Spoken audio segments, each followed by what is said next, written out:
যখন কোনো কিছু নিজের ফেভারে আসে তখন সেটাকে অত্যন্ত রাজনৈতিক প্রজ্ঞা হিসেবে তিনি চালিয়ে দিতে খুবই পছন্দ করেন। প্রিয় দর্শক, এমন একজন তরুণ রাজনীতিবিদ বাংলাদেশে আবির্ভূত হয়েছিল যার কণ্ঠস্বরে ছিল প্রতিবাদী, এবং যার কণ্ঠস্বরের মধ্যে দিয়ে আমরা আগামীর সোনার বাংলাদেশ গড়ার স্বপ্ন বুনেছিলাম। এমন একজন তরুণ রাজনীতিবিদকে আমরা পেয়েছিলাম ঢাকার বুকে, যাকে কেন্দ্র করে আগামী নগরী গড়ে তোলার স্বপ্ন এদেশের সাধারণ নাগরিকরা স্বপ্ন বুনেছিল। কিন্তু সেই তরুণ রাজনীতিবিদ নিজেদেরকে এবং নিজের দলকে যেভাবে বিতর্কিত করেছেন, সেটার পিছনে রয়েছে নিগূঢ়তম এক সত্য কাহিনী, রয়েছে প্ররোচনা, রয়েছে রাজনৈতিক একটা বড় উদ্দেশ্য। কিন্তু এর মধ্য দিয়ে তিনি নিজেকে একেবারে বিলীন করে দিয়েছেন, নস্যাৎ করে দিয়েছেন। অহংকার, গরিমা এবং ভবিষ্যতে ক্ষমতা পাওয়ার লোভে তিনি নিজেকে যা ইচ্ছা তাই ব্যবহার করে সাধারণ নাগরিক হতে শুরু করে রাষ্ট্রের ভবিষ্যতের আগামীর তরুণ প্রজন্মের একজন রাজনীতিবিদ হয়ে গড়ে ওঠার নিজের স্বপ্নটাকে তিনি নিজেই ধ্বংস করে দিয়েছেন। বলছিলাম ঢাকা আর মেয়র দাবি, যিনি মাননীয় মেয়র বলতে নিজেকে পছন্দ করেন, সেই ইশরাক সাহেবের কথা। ইশরাক সাহেব বয়সে তরুণ, একজন ইঞ্জিনিয়ার। তিনি সাবেক মেয়র সাদেক হোসেন খোকার অত্যন্ত সুযোগ্য সন্তান, উচ্চ শিক্ষিত একজন মানুষ। এই ঢাকার উত্তরে সিটির অত্যন্ত গৌরবোজ্জ্বল একজন তরুণ সন্তান। কিন্তু তিনি, আপনারা দেখতে পেয়েছিলেন, তিনি নিজেকে মেয়র হিসেবে দাবি করে নগর ভবনকে যেভাবে তালা লাগিয়ে দিয়ে দিনের পর দিন, মাসের পর মাস অকার্যকর রেখেছিলেন। এরপর তিনি আবার সেরকম এখানে বলেছিলেন, আমি তো বন্ধ করে রাখিনি, নগর কাজ চলবে, নগর ভবনের কাজ চলবে, নাগরিকরা সুযোগ সুবিধা দিবে, অবশ্যই আসবে, তারা কেন আসে না। আসলে ছাবি মেরে দিয়ে যদি সেটা নিজের কাছে সরে রাখে এবং তালা বন্ধ করে যদি রাখে, তাহলে অফিসে ঢুকবে কিভাবে, কাজ করবে কিভাবে, যেন তিনি অত্যন্ত চালাক আর বাকি সবাই বোকা। তিনি আসলে মূলত আপনারা জানেন যে ওই পার থেকে, অর্থাৎ লন্ডন থেকে যিনি তাদের দলকে পরিচালনা করেন এবং বিগত কয়েক বছর ধরে যিনি কি বলে ওয়েবিনারের মাধ্যমে তিনি তার দল পরিচালনা করে আসছেন পৃথিবীতে, এটা নজির দীর্ঘস্থায়ী কোনো রাজনীতিবিদের পক্ষে আছে কিনা আমাদের জানা নেই। একমাত্র জনাব তারেক রহমান সেটাই প্রতিষ্ঠা করেছেন। এটাও একটা বিশ্ব রেকর্ড হতে পারে। সেই জনাব তারেক রহমান তিনি যখন নির্দেশ দিয়েছিলেন যে ইশরাককে মেয়র হিসেবে ঘোষণা দেওয়া হোক, এটি তার অধিকার, নির্বাচনের কারচুপির মধ্য দিয়ে কিন্তু তাকে হারানো হয়েছে। আসলে সে কিন্তু এই মেয়র দাবির অধিকার রাখে এবং সরকার তাকে অবশ্যই মেয়র হিসেবে ঘোষণা দেওয়ার জন্য তিনি চাপ প্রয়োগ করেছিলেন। আরো কিছু তিনি উদ্ভট বক্তব্য তিনি সেখানে দিয়েছিলেন।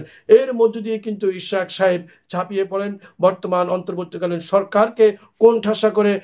উপদেষ্টা আসিফকে তিনি বিভিন্নভাবে বিতর্কিত করে, বাজে মন্তব্য করেও কিন্তু তিনি বিতর্কিত করেছিলেন।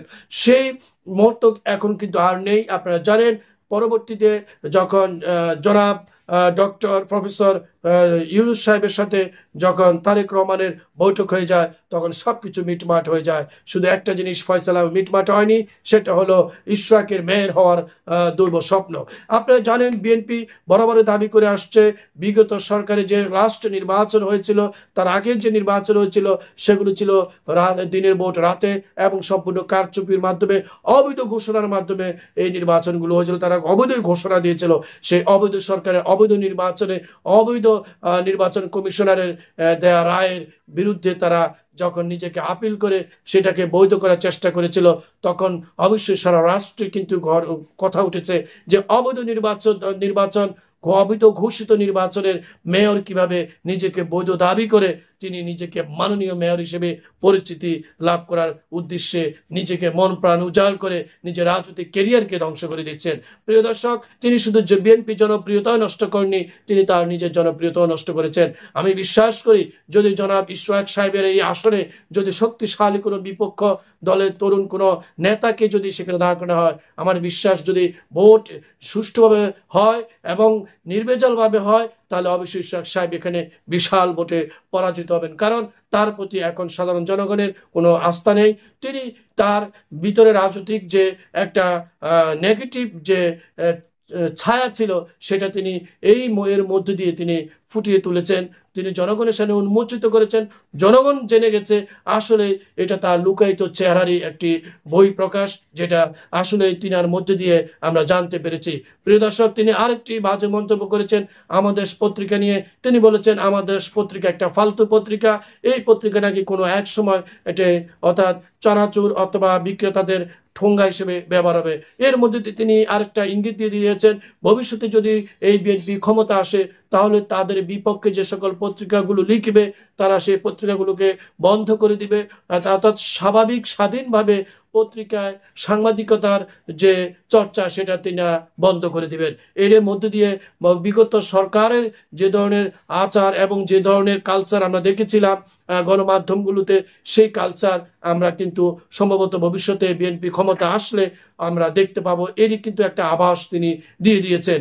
আর তিনি আর এই কথার মধ্যে দিয়ে ভবিষ্যতে বিএনপি কিভাবে নিজেদের রাজনৈতিক মাঠে নিজেদেরকে বিভিন্ন গুরুত্বপূর্ণ জিনিসগুলোতে কিভাবে বাধা প্রদান করবেন তার কিন্তু একটা ইঙ্গিত আমরা দেখতে পেয়েছি। প্রিয় দর্শক, এখন কথা হলো, যদি বাংলাদেশে নির্বাচিত সরকারের মধ্য দিয়ে বিএনপি যদি ক্ষমতা আসতে পারে তাহলে এই ক্ষমতার ভারসাম্যর জন্য অবশ্যই শক্তিশালী একটি বিরোধী দল দরকার। আর সেই বিরোধী দলের পক্ষ থেকেই অবশ্যই এই ধরনের প্রতিবাদ জানাতে হবে। সামনে যে নির্বাচন এবং নির্বাচনকে কেন্দ্র করে বর্তমান সরকার যেভাবে নিরলসভাবে কাজ করে যাচ্ছে এবং বিগত সরকার নির্বাচনে যারা দায়িত্ব ছিলেন সিইসি হতে শুরু করে তাদের প্রত্যেককে যেভাবে আইনের আওতা আনা হচ্ছে, আইনের আওতা আনার পর জবাবদিহিতার পর যদি শাস্তির সম্মুখীন করা হয় এবং শাস্তি নিশ্চিত করা হয় তাহলে অদূর ভবিষ্যতে কোনো একজন এরকম অর্থাৎ নির্বাচনে যারা দায়িত্ব নেবে তারা আর কোনোভাবে নির্বাচন কারচুপি করবে না, গাদ্দারি করবে না, দেশের সংবিধানকে নষ্ট করবে না, অবশ্যই নিজের জীবন বাঁচিয়ে দিয়ে হলেও দেশের মান সম্মান রক্ষা করবে, নির্বাচনের বৈধতাকে পবিত্রতাকে তারা অবশ্যই রক্ষা করবে। এর ফলে দিয়ে আইনের একটা ভারসাম্য আমরা দেখতে পাবো। প্রিয় দর্শক, সিসি নুরুল হুদা তিনি বলেই দিয়েছেন যে তার কোনো দোষ নেই, যদি নির্বাচন কারচুপি হতো তাহলে তখনকার পত্রিকাগুলো কেন এটা প্রকাশ করেনি। তিনি বোঝাতে চেয়েছেন যে পত্রিকার সম্পাদক যারা রয়েছেন তারাও কিন্তু এর জন্য দায়ী। তাহলে বর্তমান সরকার কি সকল পত্রিকার সম্পাদককে এর জন্য জবাব দিতে আনবেন কিনা সেটাও এখন সামনে প্রশ্ন হয়ে দাঁড়িয়েছে। প্রিয় দর্শক, নিজের দোষ অন্যের উপর চাপিয়ে দিয়ে নিজেকে কিন্তু নির্দোষ করা যাবে না, নির্দোষ প্রমাণ করা যাবে না। এটা যেমন সত্য তেমনি নুরুল হুদা নিজেকে নির্দোষ দাবি করে অন্যের ঘাড়ে চাপিয়ে দিয়ে নিজেকে অবশ্যই নির্দোষ হিসেবে নিজেকে তিনি আদালতের প্রাঙ্গণে তুলে ধরতে পারবেন না, অবশ্যই তিনিও ব্যর্থ হবেন। এবং তার পক্ষ থেকে যে আইনজীবী তারা দাঁড়িয়েছে অবশ্যই আইনের সমান অধিকার তার রয়েছে, কিন্তু সেই আইনজীবীদের প্রশ্ন রাখতে চায় যে তারা কিভাবে এরকম একজন মানুষ যে সাধারণ জনগণ হতে শুরু করে সারা দেশের উচ্চ পর্যায়ের সকল মানুষের গৃহীত একজন মানুষ, যিনি এই দেশের রাজনীতিকে নষ্ট করেছেন, নষ্ট করতে সাহায্য করেছেন, যিনি মানুষের পবিত্র ভোটাধিকারকে নষ্ট করতে প্রধান ভূমিকা পালন করেছেন, সেই ব্যক্তির পক্ষ নিয়ে যারা লড়ছে তাদের নীতি নৈতিকতার এবং তাদের বিবেকের কাছে আমাদের একটা প্রশ্ন, তাদের কি বিবেক নাড়া দেয় না? এই ধরনের মানুষের পক্ষ নিয়ে আইন আদালতে লড়তে হবে। তারা কি তাদের মামলার কি খরা পড়ে গেছে? তাদের কি আর মামলা কোনো আদালতে পায় না? তাদের কি রুটি রোজগারের জন্য কি আর কোনো মামলা তাদের হাতের মধ্যে নেই?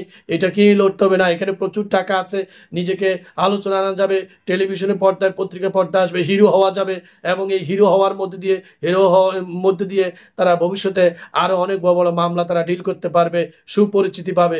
এই ধরনের উদ্দেশ্য নিয়ে তারা এই মামলাগুলো নিয়েছে কিনা তাদের বিবেকের কাছে প্রশ্ন। প্রিয় দর্শক, তাহলে জনাব ইশরাক সাহেবের কথা দিয়ে মূলত শুরু করে অন্যদিকে মুভ করেছিলাম।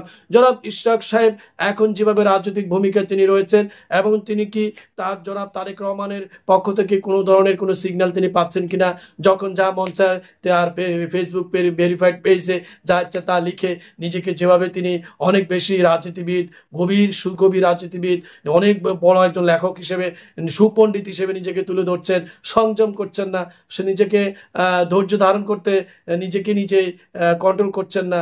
এর ফলে তিনি কি তার রাজনৈতিক হাতিয়ার কি বিপক্ষ দলের কাছে তুলে দিচ্ছেন কিনা, নিজের ভোট, নিজের নাগরিক অধিকার এবং জনগণের প্রিয় ভালোবাসা থেকে তিনি দূরে সরে যাচ্ছেন কিনা, এটা ওনার কাছে আমাদের প্রশ্ন। ধন্যবাদ সবাইকে।